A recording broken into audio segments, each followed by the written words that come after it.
So let's hit on AI for a minute. I know from my role with a foot into wealth management and a foot into academia, I've seen generative AI tools as ways to scale and leverage things, and actually create some really strong outputs. I mean, my great in class example, but it's very true. One of the challenges of investing is to make sure somebody sticks with it when times are rough. It doesn't pull their capital, right? And so if we can measure their risk or their how they will act when things go down, if we could measure that ahead of time, right? We're more effective in that.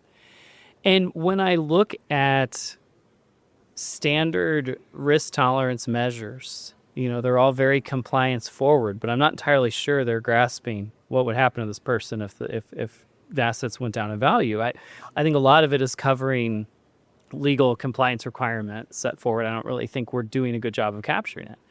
And this is where I found generative AI tools to be really good.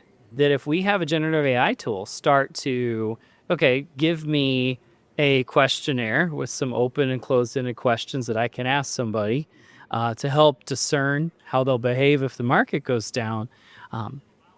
I've been shocked at how good some of the AI answers to that are.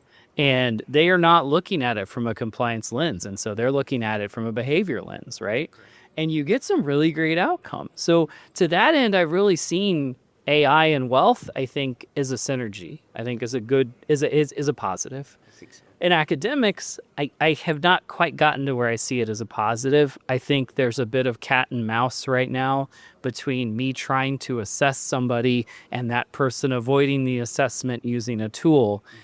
I don't think that's good for them at 30, but I don't think they understand that at 18, right? Correct. So my just kind of broad overview of AI, but as you've been able to use these tools, has it, you said it kind of sped things up exponentially. Where have you found like the most value in looking at working with AI tools in your business? I use it as a second brain. I love that.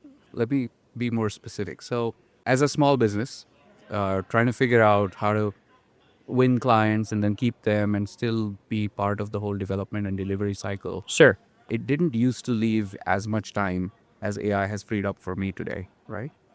I can use AI to automate a whole bunch of back office stuff that I had to do. Like, for example, creating invoices for hourly jobs that we've done. Sure. It just You don't need to use your time on that. No, right? I can actually point my AI to my code repositories and my tickets. Sure. I can say, figure out what I did in the last month. That's great. Give me a defensible invoice list that I can put together. That saves you so much time. Yes. The other thing is AI has been a fantastic thinking partner for me. Okay. So I've had aspirations to take my code. No client is paying for code that is well tested and well documented. They just need things that work for their situation. Sure. That's what they're paying us for. Sure. But from our point of view, in order to maintain that code going forward, we have to do the work to make sure it is robust. It is designed for maintainability and designed for supportability. Absolutely. So I use AI as a thinking partner. Okay. Say, hey, look at all this code. Figure out what we can make, what changes we can make so that it becomes reliable going forward, so that those benefits compound. Nicholas Nasib Taleb is a very big inspiration to me, right? I want my code to be anti-fragile. Okay. In the way he talks about anti-fragility. The more you stress test it, the better its contours become so that it gets progressively more robust.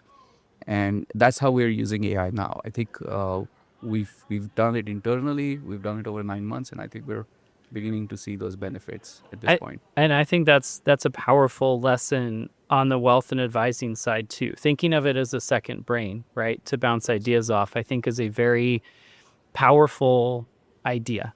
Yeah, so for your investor friends, right, if they're trying to figure out what is their risk appetite, Yep. right, why couldn't we get AI as a conversation buddy? Absolutely could. Help us think about what is my risk appetite? What do I like? What do I not like? What will keep me up at night? What will give me joy in my investments? Right. And I think a lot of people have asked those questions and have put their blog posts out there, and which is what the AI knows how to read and reflect. And so I think using it as a reflection or as a mirror to just see where you stand with your investing journey, I use AI in that sense. comes to mind. So it's even before you get into any kind of like specific investment